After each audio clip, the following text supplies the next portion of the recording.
सप्रयतो भूत्वा मम तात युधिष्ठिर प्राञ्जलिः प्राह विप्रशिर्नाम संग्रहमादितः उपमन्युरुवाच ब्रह्म प्रोक्तैर्ऋषि प्रोक्तैर्वेद वेदाङ्गसम्भवैः सर्वलोकेषु विख्यातं स्तुत्यं स्तोष्यामि नामभिः महद्भिर्विहितैः सत्यैः सिद्धैः सर्वार्थसाधकैः ऋषिणा तण्डिना भक्त्या कृतैर्वेदकृतात्मना यथोक्तैः साधुभिः ख्यातुर्मुनिभिस्तत्त्वदर्शिभिः प्रवरं प्रथमं स्वर्गं सर्वभूतहितं शुभं श्रुतैः सर्वत्र जगति ब्रह्मलोकावतारितैः सत्यैस्तत्परमं ब्रह्म ब्रह्म प्रोक्तं सनातनं वक्ष्ये यदुकुलश्रेष्ठ शृणुष्वावहितो मम वरयैनं भवं देवं भक्तस्त्वं परमेश्वरम्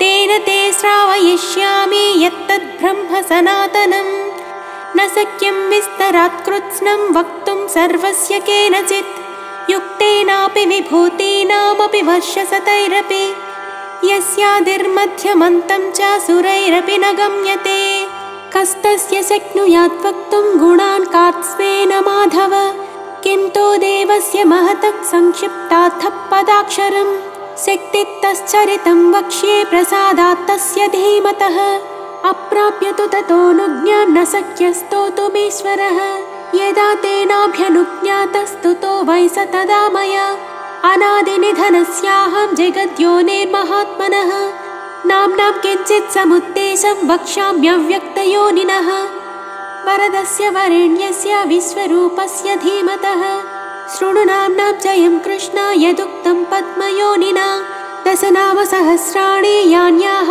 प्रपितामहः तानि निर्मथ्य मनसा दद्मो घृतमिवोद्धृतं गिरेः सारं यथा हेमा पुष्पसारं यथा मधु घृतात् सारं यथा मण्डस्तथैतत्सारमुद्धृतं सर्वपापापहमिदं चतुर्वेदसमन्वितं प्रयत्नेनाधिगन्तव्यं धार्यं च प्रयतात्मना माङ्गल्यं पौष्टिकं चैव रक्षोज्ञं पावनं महत् इदं भक्ताय दातव्यं श्रद्धानास्तिकाय च नाश्रद्धानरूपाय नास्तिकायाचितात्मने यश्चाभ्यसूयते देवं कारणात्मानमीश्वरं स कृष्णनरकं याति सह पूर्वैः सहात्मजैः इदं ध्यानमिदं योगमिदं ध्येयमनुत्तमम् इदं जप्यमिदं ज्ञानं रहस्यमिदमुत्तमं यं ज्ञात्वान्तकालेऽपि गच्छेत परमां गतिं पवित्रं मङ्गलं मेध्यं कल्याणमिदमुत्तमम् इदं ब्रह्मा पुरा कृत्वा सर्वलोकपितामहः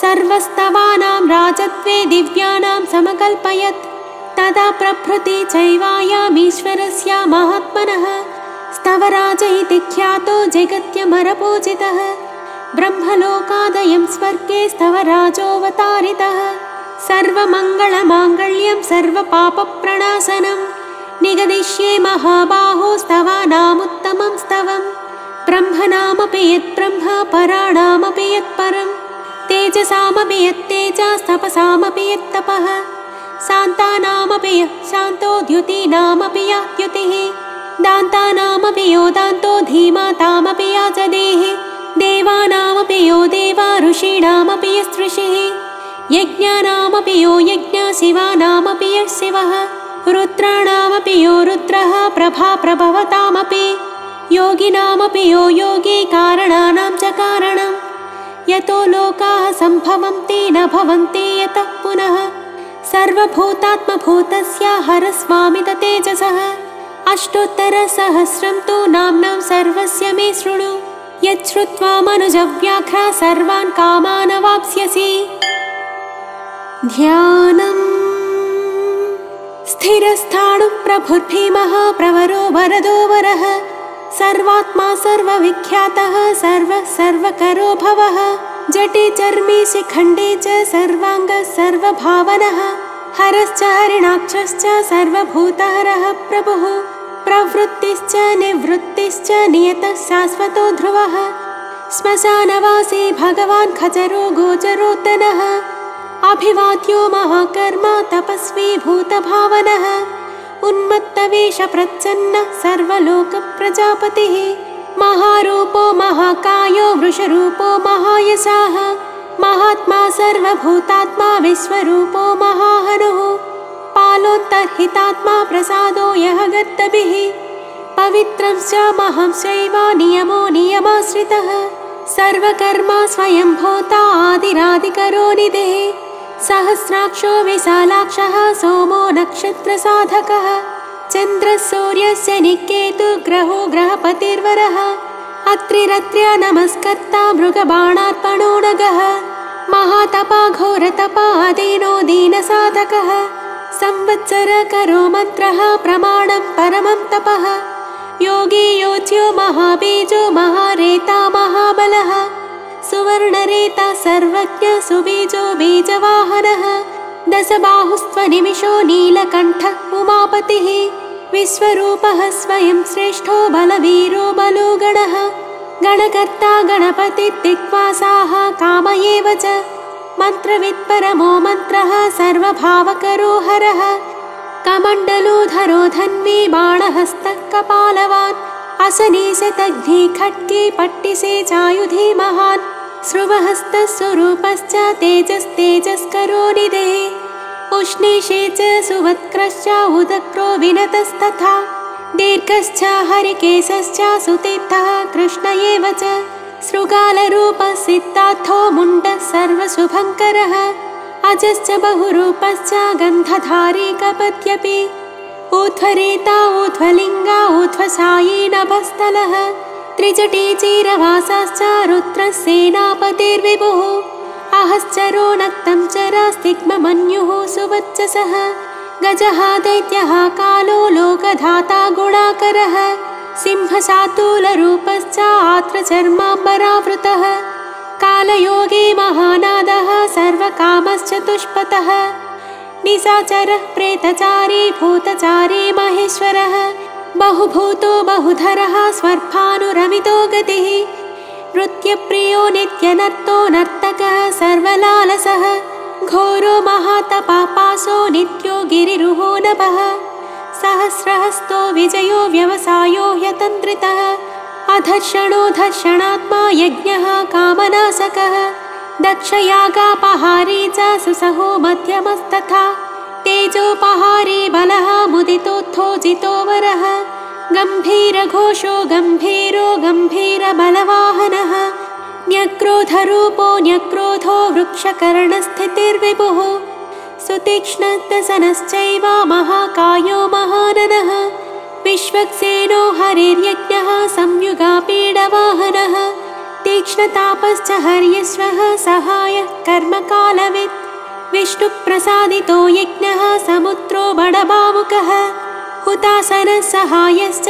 प्रशान्तात्मा हुतासनः उग्रतेजा महातेजा जन्यो विजयकालवित् ज्योतिषामयनं सिद्धिः सर्वविग्रह एव च शिखे मुण्डे जटे ज्वाली मोतिजो मूर्धको बली वेणवीपणवेताली खली कालकटङ्कटः नक्षत्रविग्रहमतिर्गुणबुद्धिर्लयोगमः प्रजापतिर्विश्वबाहुर्विभागः सर्वगोमुखः विमोचनः सुसरणो हिरण्यकवचोद्भवः मेढ्रजो बलचारी च महीचारी श्रुतस्तथा सर्वतोर्यनिनादी च सर्वातोत्यपरिग्रहः व्यालरूपो गुहावासी गुहो माली तरङ्गवित् त्रिदशस्त्रिकालधृक्कर्म सर्वबन्धविमोचनः बन्धनस्त्वस्सुरेन्द्राणां युधि शत्रुविनाशनः साङ्ख्यप्रसादो दुर्वासा सर्वसाधुनिषेवितः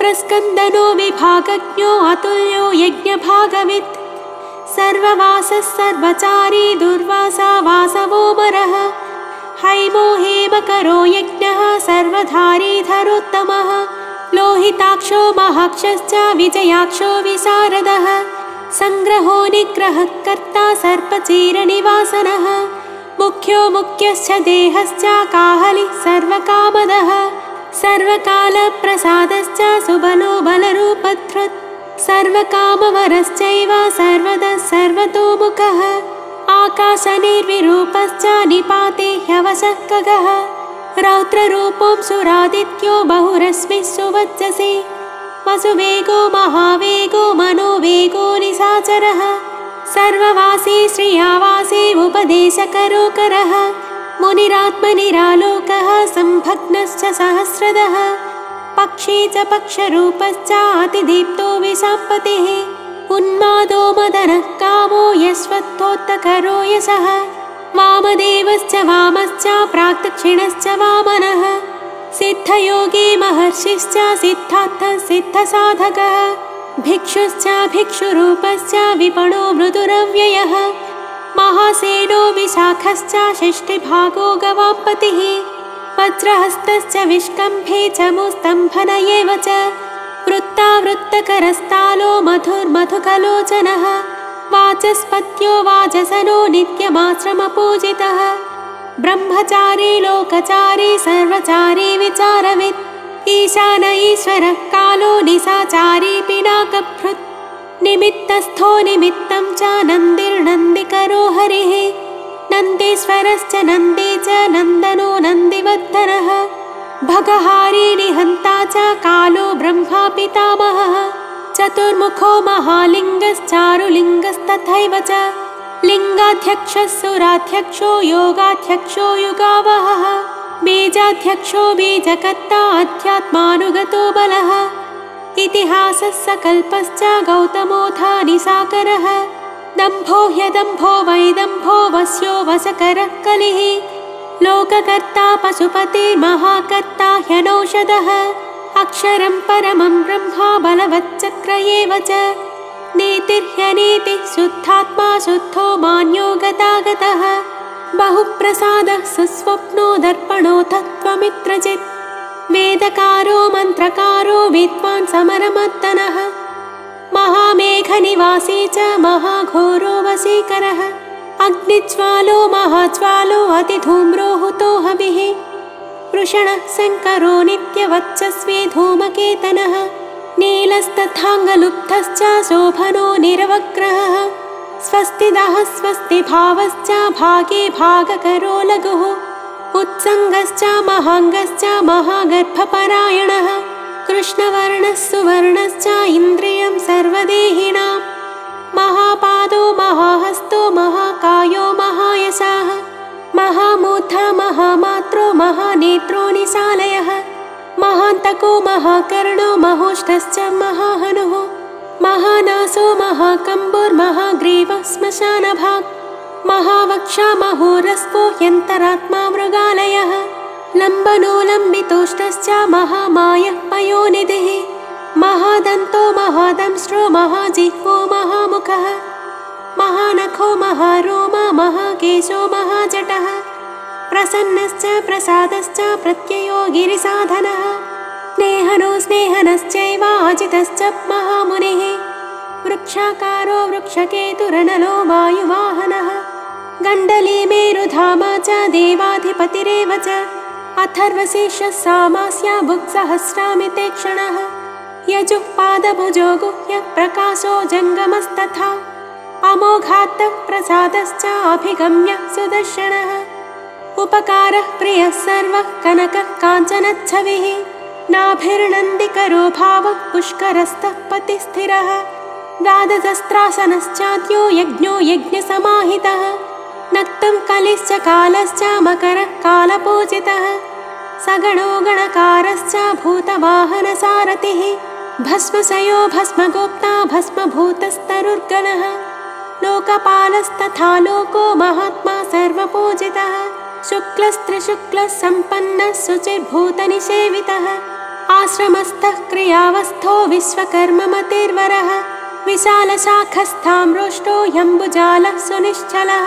कपिलः कपिशः शुक्ल आयुश्चैव परोपरः गन्धर्वो ह्यदितिश्चाक्षः सुविज्ञेयः सुशारदः परस्वधायुधो देवो ह्यनुकारी सुबान्धवः तुम्बवीणो महाक्रोधः ऊर्ध्वरेता जलेशयः उग्रो वंशकरो वंशो वंशनादो ह्यनिन्दितः सर्वाङ्गरूपो मायावी सुहृदो ह्यनिलो नलः बन्धनो बन्धकर्ता च सुबन्धनविमोचनः स यज्ञारिः स कामारिर्महादंष्ट्रो महायुधः बहुधा निन्दितः सर्वः शङ्करः शङ्करोधनः अमरेशो महादेवो विश्वदेवः सुरारिः अहिर्बुद्ध्यो निलाभश्च चेकितानो हविस्तथा अजैकपाचकापाले त्रिशङ्कुरजितः शिवः धन्वन्तरे धूमकेतुः स्कन्दो वैश्रवणस्तथा धाता शक्रश्च विष्णुश्च मित्रस्वष्टा ध्रुवोधरः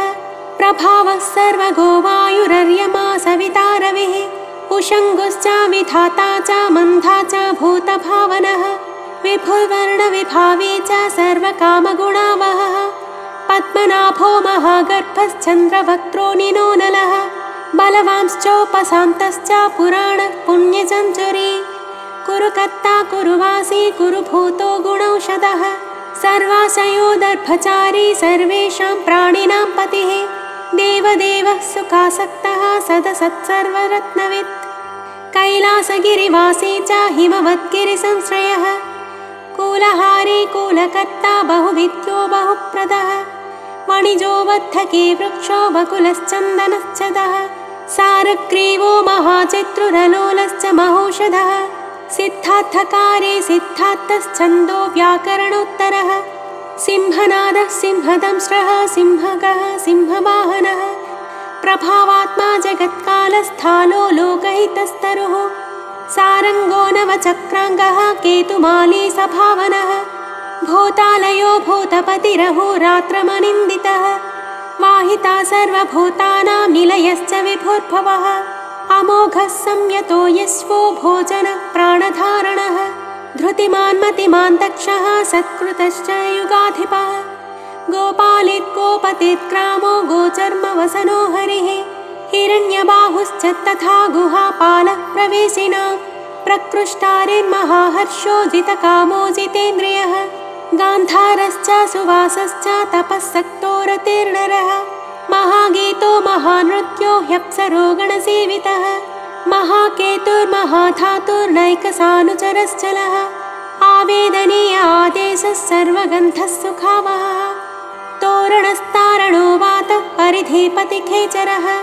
संयोगो बद्धनो वृद्धो अतिवृद्धो गुणाधिकः नित्यात्मसहायश्च देवासुरपतिः पतिः युक्तश्च युक्तबाहुश्च देवो दिवि सुपर्वणः आषाढश्च सुषाढश्च ध्रुवोऽथ हरिणो हरः वपुरावत्तमानेभ्यो वसुश्रेष्ठो महापतः शिरोहारी विमर्शश्च सर्वलक्षणलक्षितः अक्षश्च रथयोगी च सर्वयोगी महाबलः समान्मायो समान्मायस्तीर्थदेवो महारथः निज्जीवो जीवनो मन्त्रसुभाक्षो बहुकर्कशः रत्नप्रभूतो रक्ताङ्गो महार्णवनिपानवित् मूलं विशालो ह्यमृतो व्यक्ताव्यक्तस्तपोनिधिः आरोहणोऽधिरोहश्च शीलधारी महायशाः सेनाकल्पो महाकल्पो योगो युगकरो हरिः युगरूपो महारूपो महानागहनो वदः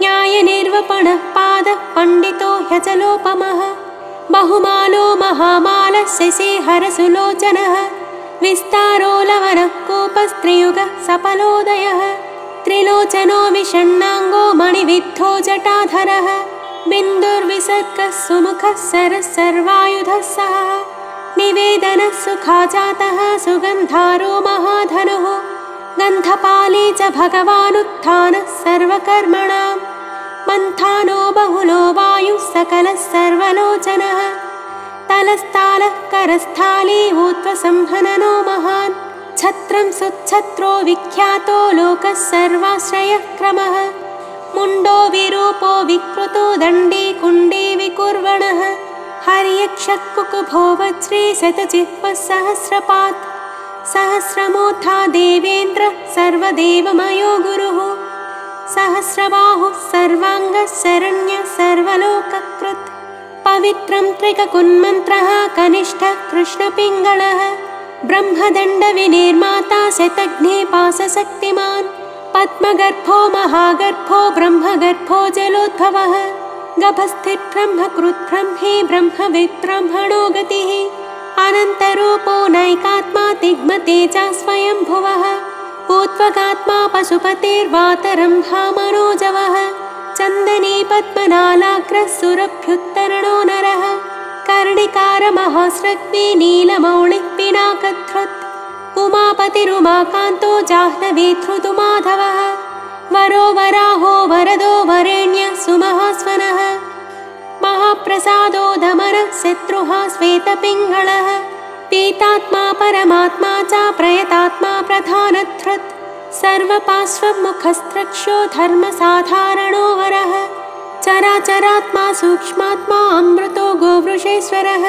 साध्यशर्वसुरादित्यो विवस्वान् सवितामृतः व्यासः सर्गः सुसंक्षेपो विस्तरः पर्ययो नरः ऋतुः संवत्सरो मासः पक्षः संख्यासमापनः कलाकाष्ठालवामात्रा मुहूर्ताः क्षपाक्षणाः विश्वक्षेत्रं प्रजाबीजं लिङ्गमाद्यस्तु निर्गमः सदसद्व्यक्त्यमव्यक्तं पिता माता पितामहः स्वर्गद्वारं प्रजाद्वारं मोक्षद्वारं त्रिविष्टपं निर्वाणं साधनश्चैव ब्रह्मलोकः परागतिः देवासुरविनिर्माता देवासुरपरायणः देवासुरगुरुर्देवो देवासुरनमस्कृतः देवासुरमहामात्रो देवासुरगणाश्रयः देवासुरगणाध्यक्षो देवासुरगणाग्रणीः देवातिदेवो देवश्चिद्देवासुरवरप्रदः देवासुरेश्वरो विश्वो देवासुरमहेश्वरः सर्वदेवमयो चिन्त्यो देवतात्मात्मसम्भवः उद्भित्रिविक्रमो वैद्यो विरजो नीरजोमरः ईड्यो हस्तीश्वरो व्याघ्रो देवसिंहो नरशवः विबुधोग्रवरः सूक्ष्मः सर्वदेवस्तपोमयः सुयुक्तः शोभनो वज्रे प्रासानां प्रभवो व्ययः गुहः कान्तो निजः सर्गः पवित्रं सर्वपावनः शृङ्गे शृङ्गप्रियो बभ्रो राजराजो निरामयः अभिरामः सुरगणो विरामः सर्वसाधनः ललाटाक्षो विश्वदेवो हरिणो ब्रह्मवच्चसः स्थावराणां पतिश्चैव नियमेन्द्रियवर्धनः सिद्धार्थः सिद्धभूतार्थो चिन्त्यः सत्यव्रतः शुचिः व्रताधिपः परब्रह्मा भक्तानां परमागतिः विमुक्तो मुक्ततेजाश्च श्रीमान् श्रीवर्धनो जगत् ध्यानम् यथा प्रधानं भगवानिति भक्त्या स्तुतो मया यन्न ब्रह्मोदयादेवा विदुस्तत्त्वेन नश्ययः स्तोतव्यमच्यं वन्द्यं च कस्तोष्यति जगत्पतिं भक्त्या त्वेवं पुरस्कृत्य मया यज्ञपतिर्विभुः ततोऽभ्यनुज्ञां सम्प्राप्य स्तुतो मतिमतां वरः शिवमेभिस्तुवन् देवं नामभिः पुष्टिवर्धनैः नित्ययुक्तः शुचिर्भक्तः प्राप्नोत्यात्मानमात्मना एतद्धि परमं ब्रह्म परं ब्रह्माधिगच्छति ऋषयश्चैव देवाश्च स्तुवन्त्येतेन तत्परम् स्तूयमानो महादेवस्तुष्यते नियतात्मभिः भक्तानुकम्पे भगवानात्मसंस्थाकरो विभुः तथैव च मनुष्येषु ये मनुष्याः प्रधानतः आस्तिकाः श्रद्धधानाश्च बहुभिज्जन्मभिः स्तवैः भक्त्या ह्यनन्यमीशानं परं देवं सनातनं कर्मणा मनसा वाचा भावेनामिततेजसः शयाना जाग्रमाणाश्च व्रजन्नुपविशंस्तथा उन्मिषन्निमिषंश्चैव चिन्तयन्तः पुनः पुनः शृण्वन्तः श्रावयन्तश्च कथयन्तश्च ते भवम् स्तुवन्तस्तूयमानाश्च तुष्यन्ति च रमन्ति च जन्मकोटिसहस्रेषु नानासंसारयोनिषु जन्तो विगतपापस्य भवे भक्तिः प्रजायते उत्पन्ना च भवे भक्तिररण्या सर्वभावतः भाविनः कारणे चास्य सर्वयुक्तस्य सर्वथा एतद्देवेषु दुष्प्रापं मनुष्येषु न लभ्यते निर्विघ्नानिश्चला रुद्रे भक्तिरव्यभिचारिणी तस्यैव च प्रसादेन भक्तिरुत्पद्यते नृणां येन यान्ति परां सिद्धिं तद्भावगतचेतसः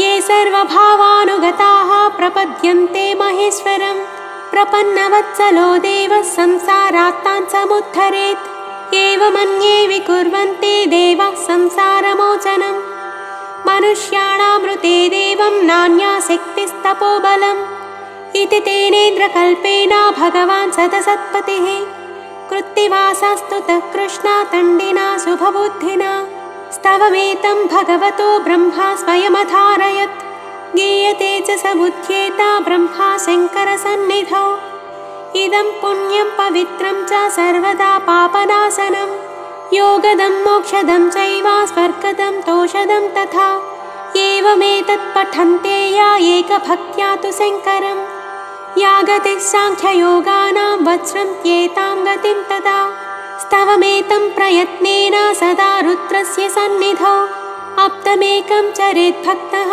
प्राप्नुयादीप्सितं फलम् एतद् रहस्यं परमं ब्रह्मणो हृदि संस्थितं ब्रह्मा प्रोवाच शक्राय शक्रः प्रोवाच मृत्यवे मृत्युः प्रोवाच रुद्रेभ्यो रुद्रेभ्यस्तण्डिमागमत् महता तपसा प्राप्तस्तण्डिना ब्रह्मसत्मने तण्डिः प्रोवाच शुक्राय गौतमाय च भार्गवः वैवस्वताय मनवे गौतमः प्राह माधव नारायणाय साध्याय समाधिष्ठाय धीमते यमाय प्राह भगवान् साध्यो नारायणोच्युतः नाचिकेताय भगवानाह वैवस्वतो यमः मार्कण्डेयाय वाष्णेय नाचिकेतोऽभ्यभाषत मार्कण्डेयान्मया प्राप्तो नियमेन जनार्दन तवाप्यहममित्रज्ञस्तवं दद्यां ह्यविश्रुतम् स्वर्गमारोग्यमायुष्यं धन्यं वेदेन सम्मितं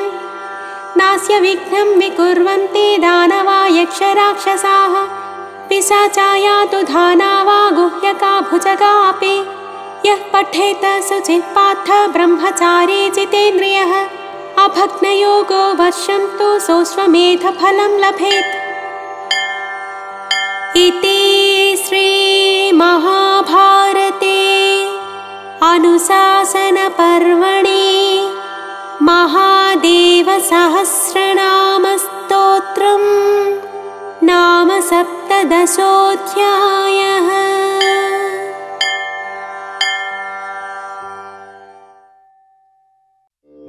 ॐ शिवाय नमः। ॐ महेश्वराय नमः।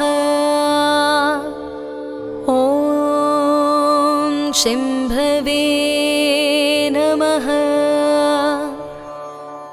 ॐ पिनाकिने नमः। ॐ शशिशेखराय नमः। ॐ वामदेवाय नमः। ॐ विरूपाक्षाय नमः। ॐ कपर्दिने नमः। ॐ नीललोहिताय नमः। ॐ शङ्कराय नमः। ॐ शूलपाणिने नमः। ॐ खट्वाङ्गिने नमः। ॐ विष्णुवल्लभाय नमः। ॐ सिपिविष्टाय नमः। ॐ अम्बिकानाथाय नमः। ॐ श्रीकण्ठाय नमः। ॐ भक्तवत्सलाय नमः। ॐ भवाय नमः।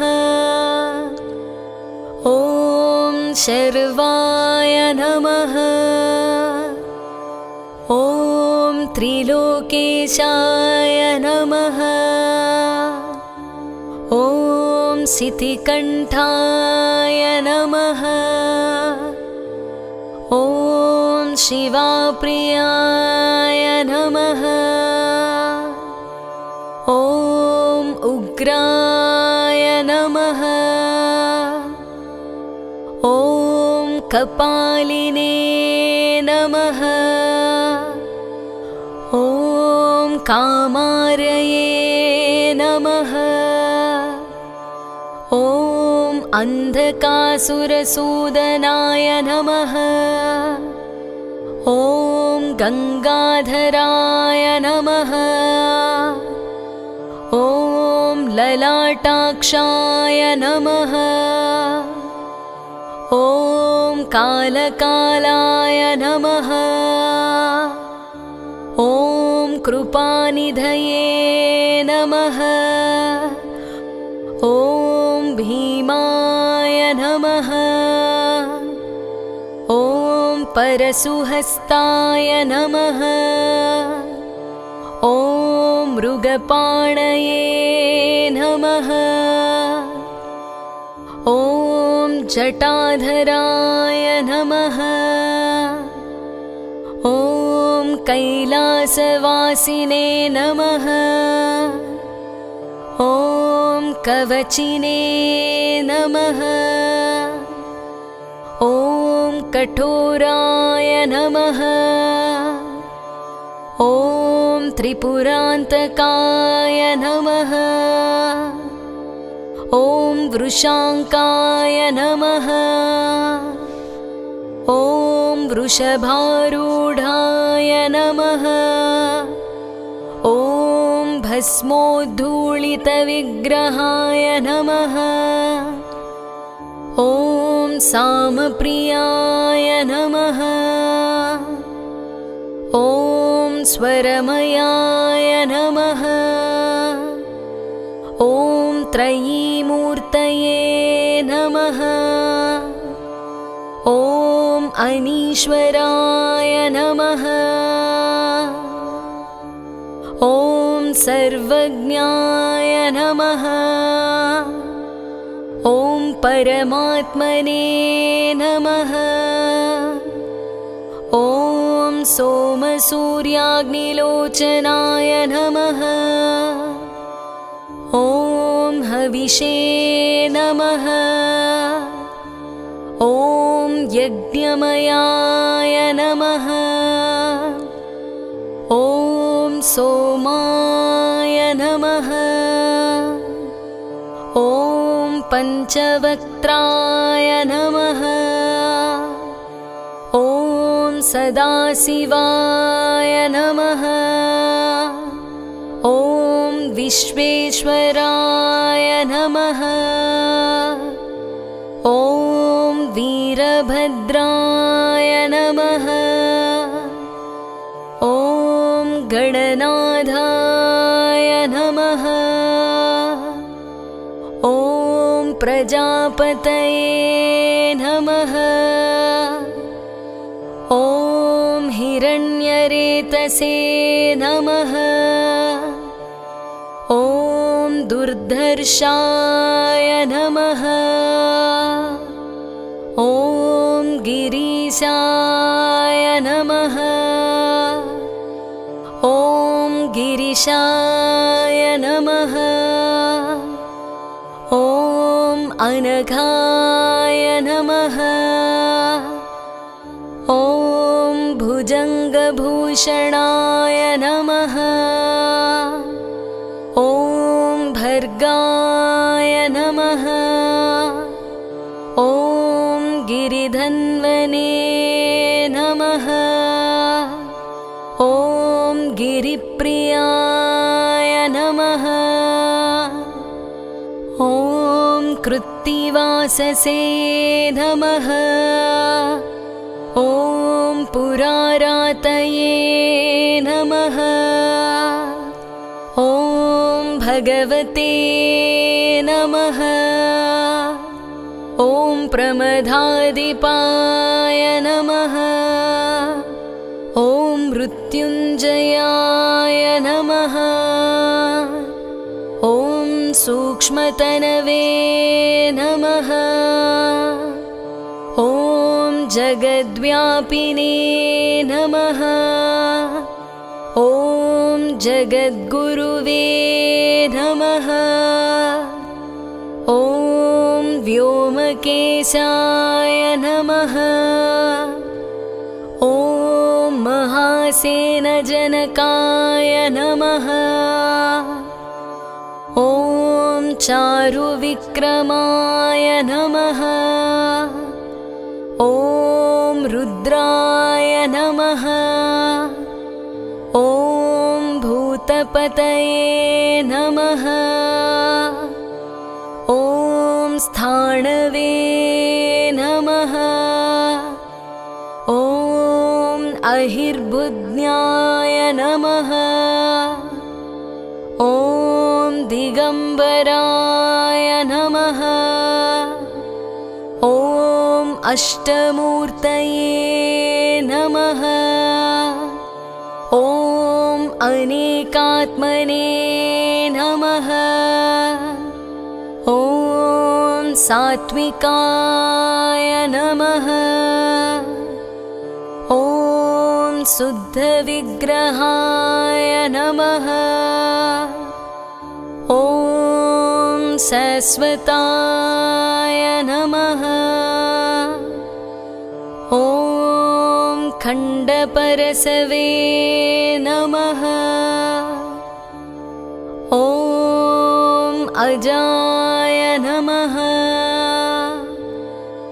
ॐ पाशविमोचकाय नमः। ॐ मृडाय नमः। ॐ पशुपतये नमः। ॐ देवाय नमः। ॐ महादेवाय नमः। ॐ अव्ययाय नमः। ॐ हरये नमः। ॐ पूषदन्तभिदे नमः। ॐ अव्यग्राय नमः। ॐ दक्षाध्वरहराय नमः। ॐ हराय नमः। ॐ भगनेत्रभिदे नमः। ॐ अव्यक्ताय नमः। ॐ सहस्राक्षाय नमः। ॐ सहस्रपदे नमः। ॐ अपवर्गप्रदाय नमः। ॐ अनन्ताय नमः। ॐ तारकाय नमः। ॐ परमेश्वराय नमः।